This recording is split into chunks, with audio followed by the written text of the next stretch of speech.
Hello, so in today's vlog we're going to go over the EuroStoxx. We're going to follow with the same theme as yesterday, which is looking at price personality shift. Now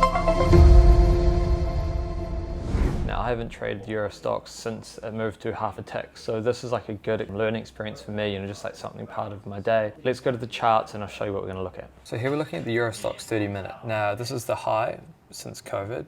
And then we've got this flag in here, also the high of the flag has got no excess. Now often when you get a market like this, it has a liquidation, which we got this morning. Went through this ledge here, through this low, and then down into this cash buying tail. The market then made this hammer candle and then reversed. All right, then here looking at the 5 minute chart. So here was the first level, here's the ledge. And basically I want to see the market recapture both of those. So the market bid, I tried to get on a bid here. But then the bit we're going to look at is just what happened down here, this price personality shift that then started this bid through this consolidation and up towards that upper level. Okay, so my EuroStoxx later is the second from the left, and we're just going to look at the price sort of personality shift as the market comes out of this consolidation block and starts to bid, or at the lows of this consolidation block and then starts to bid. So if you were to look on the footprint, it had sat there for a while and it had been absorbing. And so let's have a look at the size of the transactions going through. So we have like 40 lots there traded at 56.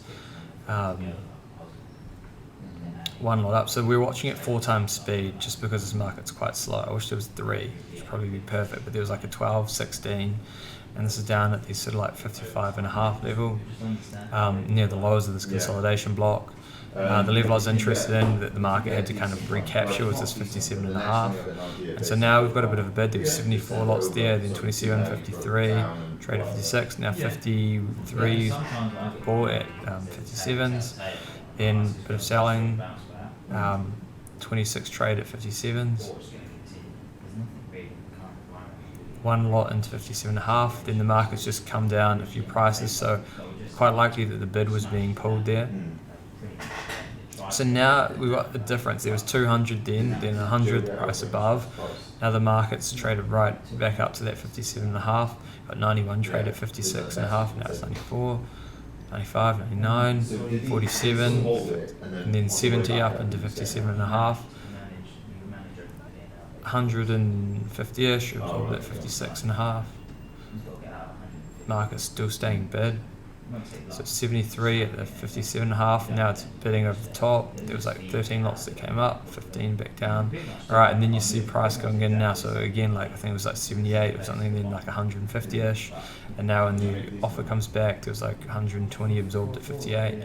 And so now the market's starting to push on, and then we got finally the last bit was 99 lots, bought at 60s.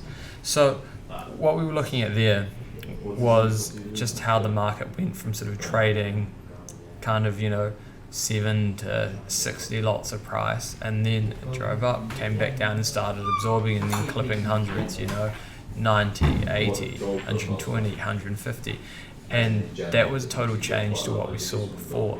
And those trades then, or those larger clips, were all coming, like being traded in the top 3 prices. In those top 3 prices, that trade would move up a little bit, move up a bit, and steadily the market auction higher with these bigger clips going higher and higher.